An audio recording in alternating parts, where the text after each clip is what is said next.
Ultimate Invasion has finally landed, but before I break it down, I'm going to speedrun the Ultimate Invasion 4-part miniseries, only because it is necessary reading in order to understand the Ultimate Universe. So Ultimate Invasion kicks off with the Maker, aka Reed Richards from Earth 1610, the original Ultimate Universe, invading Earth 6160. His agenda is to redesign the planet to his liking, and his strategy involves dividing the Earth into regions controlled by his council. This council orchestrates fake wars to keep the populace subdued, preventing any rebellion against their rule and the Maker. Meanwhile, the Maker tampers with the origin stories of various heroes, including preventing the spider that should have been Peter Parker, killing the Fantastic Four with the exception of Reed Richards, whom he turns into Doctor Doom. Thor is wrongly imprisoned in Asgard, and Captain America is nowhere to be found. As the story unfolds, Kang, likely a futuristic version of Howard or Tony Stark, arrives from the future with an army of cloned Ultimates to assault the Maker's city, which operates on a unique timescale. In all the chaos, Howard Stark is thought to have died by the public, and Doctor Doom uses the opportunity to enact a time freeze over the entire city, trapping both the Maker and Kang within it. So with Howard Stark and Obadiah Stane, the leaders of the North American Union, deceased or thought to be dead, the Maker's Council partitions the world. Doctor Doom visits teenage Tony Stark, reveals the past events, and recruits him as the new Iron Man to reverse the Maker's conquests. Their first mission is to locate Captain America using time travel. Since Stark might be Kang, they know where to find him encased in the ice, which is a detail that the Maker missed due to Stark's time travel intervention.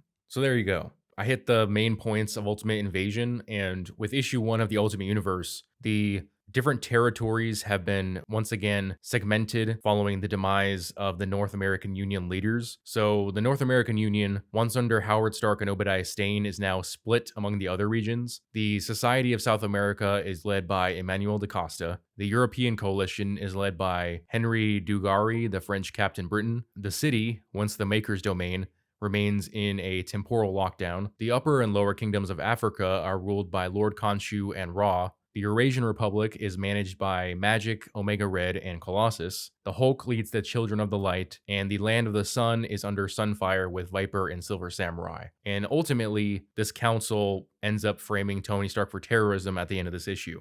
So issue 1 of Ultimate Universe takes place 2 weeks after the end of Ultimate Invasion, and the first half of this story sees Iron Lad, Tony Stark, and Doctor Doom, Reed Richards, going to Asgard to free Thor. Now, as I mentioned, Thor was wrongfully imprisoned for having killed his father, which was actually done by Loki. And this was all part of a plan by the Maker to put Loki in power and have Thor be imprisoned so as to prevent him from becoming an Avenger or an Ultimate or whatever. So Doom and Iron Lad sneak into Asgard, which I guess makes sense for them to be able to do considering the intelligence of the average Asgardian. But assuming that Loki is on the throne, it seems more improbable that they would have been able to just sneak on by. They do manage to free Thor, but it's weird because at first he doesn't want to leave, and then Doom tells him they're looking for the Thunder God, and he's like, yeah, that's me, let's go. So it took very little convincing, but he still has to get Mjolnir before they leave, which is in the throne room. Now, once he gets it, he takes on Sif and the guards fairly easily, and opens up a portal transporting himself, Doom, and Iron Lad back to Stark Tower. Now, the Asgardians' dialogue in this scene was kind of wooden, and I know some people think that their dialogue is generally like that, but it's really not. Whether you're looking at Stan Lee or Walter Simonson or Jason Aaron's run on Thor, the Asgardians have always had a fairly colorful language, and I also know Jonathan Hickman has written Thor before. Not a Thor title, but he's written Thor within his comics. I know he knows how to write Thor. I'm not sure if it's just intended for this version to be like that, or if Jonathan Hickman lost his touch. Once the three get back to Stark Tower, they introduce Thor to the encased body of Steve Rogers. And for some weird reason, they're unable to thaw him out without killing him. Like, Reed Richards suggests that they replace his blood with some type of nano stream that will help him revive. But of course, replacing his blood will also replace the super soldier serum, which will probably kill him, and at the very least, he wouldn't be a super soldier anymore. It's just odd that, you know, in 1964, the Avengers were able to thaw Steve Rogers out without much difficulty.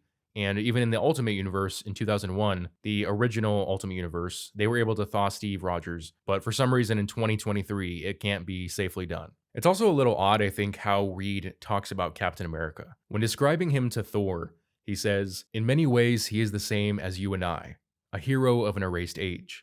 But unlike us, because he is from an older, less corrupted time, we were able to rescue him in his origin, in a state of innocence, unscarred, unchanged, better, I suppose." And even though this is a different universe, it's odd to hear Marvel talk about Cap that way because I think Marvel has seen Steve Rogers as an inconvenience for a couple decades now. I mean, you really saw it come out in Civil War. Some people will say that Steve won the moral argument of that event, but in a way he didn't, at least the way they presented it. Cap was often dragged through the mud, and he was basically presented as being too old school, too out of touch with modern American ideals and politics. And even when he, in some cases, I think correctly compared the Registration Act to Nazi Germany, people just brushed him off, even though he was literally there fighting the Nazis. And over time, I think you see more and more Cap stories where it shows him basically criticizing and doing commentary on villains that are representing specific groups of American people. Like during the Secret Empire story in 2018, you basically had Middle America being representative of Hydra. And so you have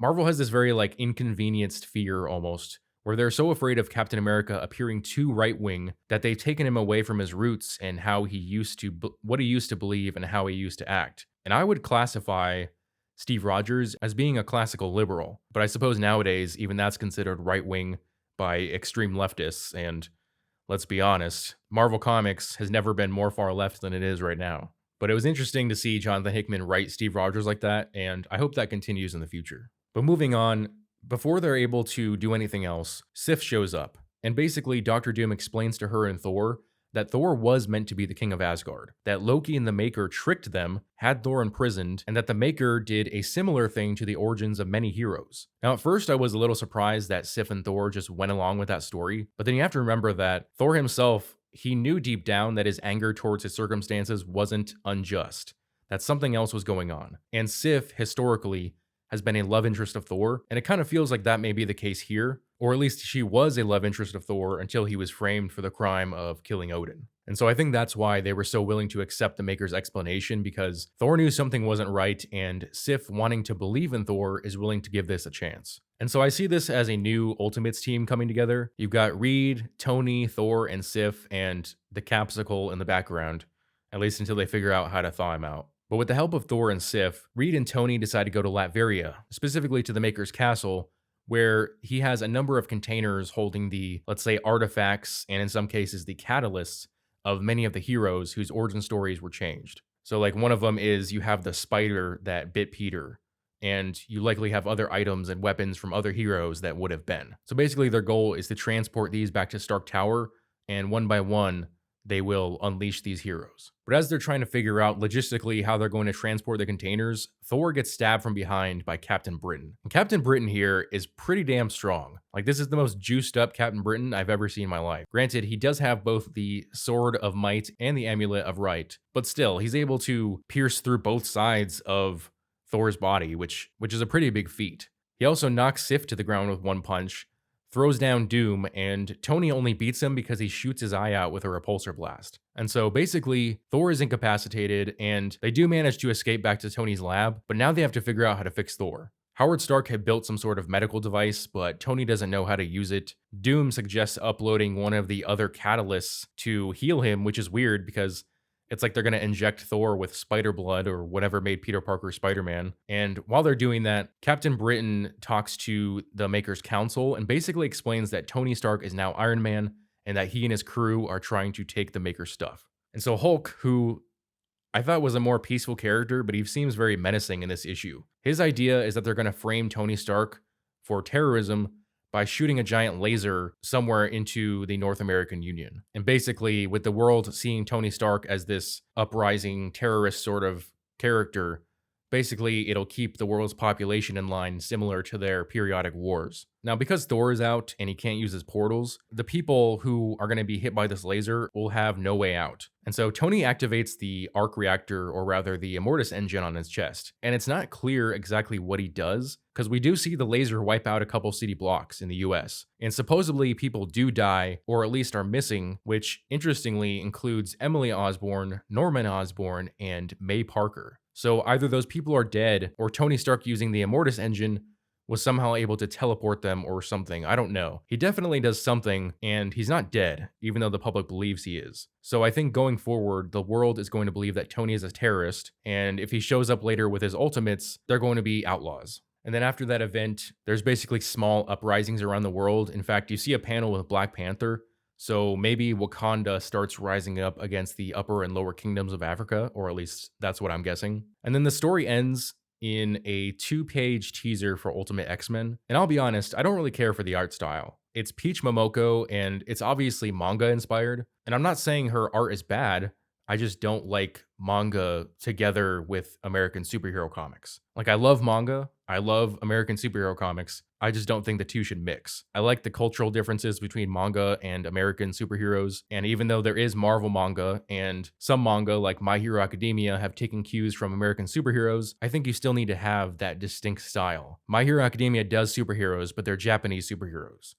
I don't think Marvel should have manga. It's just a jarring difference from all the other art styles that they have. But the character that's teased in this 2-page story is Hisako Ichiki, also known as Armor in the main 616 universe. Basically, she's a mutant who creates a psionic armor around herself that gives her enhanced durability and super strength. Now, on top of the fact that I don't think the manga style works here, the first page is like this weird body horror stuff where she pulls this miniature armor out of her head. And then in the next page, she gets a giant X on her paper after it's been created. So I'm really not sure where they're going with the X-Men. The only public mutants that we know are 2 of the leaders of Japan and 2, maybe 3 of the Eurasian Republic, because I'm not sure if Omega Red is a mutant in this universe. But yeah, I have no idea what they're doing with the X-Men. I'm not looking forward to Peach Momoko's art style, and again, it's not because of the quality, it's just the distinct style. And if she's turning the X-Men in the Ultimate Universe into a body horror type superhero story, I just don't think that's going to be something I'm interested in. It's also odd that we've seen nothing of Charles Xavier, Magneto, Wolverine, Apocalypse, Mystique,